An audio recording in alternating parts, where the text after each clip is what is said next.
एकदम हॅपी आणि आनंदी जीवन जगत आहेत. एकदम हॅपी आणि आनंदी जीवन जगत आहेत. आणि नक्कीच राहिलेली जी डिसऑर्डर सांगायची ते नक्कीच आम्हाला कळवलेले आहे त्यांनी. परंतु त्यांच्याच अनुभवातून तुम्हाला पुढे जे काही त्यांच्या शिल्लक राहिलेल्या म्हणजे आपल्या आरोग्य पंढरीला सांगायला ज्या शिल्लक राहिलेल्या डिसऑर्डर आहेत त्या नक्की त्यांच्या नेक्स्ट अनुभवामधून तुम्हाला ऐकायचे.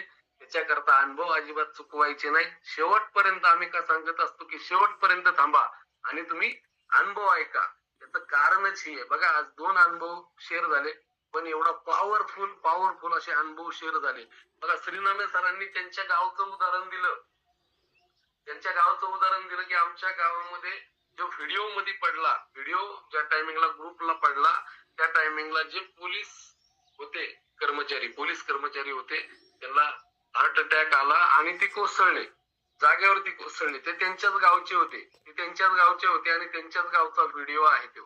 तर तुम्ही पाहू शकता की आज हार्ट अटॅकचं प्रमाण किती वाढलेलं आहे. मगाशी सुद्धा मी एक न्यूज पाहत होतो आणि एक राष्ट्रवादी काँग्रेस पार्टीचा कोणतरी एक मोठा नेता होता, त्याला सुद्धा रात्री हार्ट अटॅक आला आणि त्यांचं जागेवर निधन झालं. म्हणजे हार्ट अटॅकची तीव्रता एवढी प्रचंड वाढलेली आहे.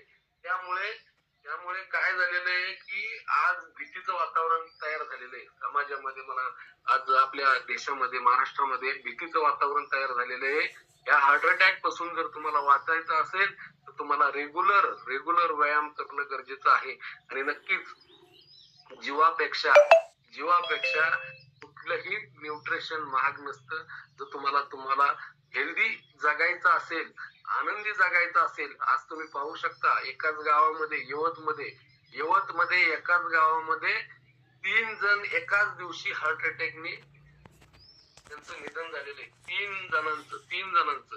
आणि त्यातले 2 जण तर एकदम कमी वयाचे होते. आज स्टेटसला वगैरे आम्ही ठेवत असतो. नक्कीच तुम्हाला जर स्टेटस आमचं दिसत असेल तर तुम्हाला त्या स्टेटस मध्ये तुम्हाला कळेल की 3 जण एकाच दिवशी एकाच गावातली व्यक्ती हार्ट अटॅकने आज त्यांचं निधन झालेलं आहे. आम्ही सांगत असतो हे न्यूट्रिशन पेक्षा आपला जीव महत्वाचा नाही. तुम्हाला जरी वाटत असेल, सोनाली मॅडम नेहमी म्हणत असतात जगासाठी जरी तुम्ही शून्य असलात तरी तुमच्या फॅमिलीसाठी तुम्ही सर्वस्व तुम्ही जग आहात. तर तुम्हाला एकट्याला फिट व्हायचं नाही, तर तुमच्या ऑल फॅमिलीला फिट व्हायचं आहे. ऑल फॅमिलीला त्यासाठी तुम्हाला सगळ्यांना माझ्याकडून विनंती राहील की बाबा, जर कोणी न्यूट्रिशन चालू केलेलं नसेल तर फास्ट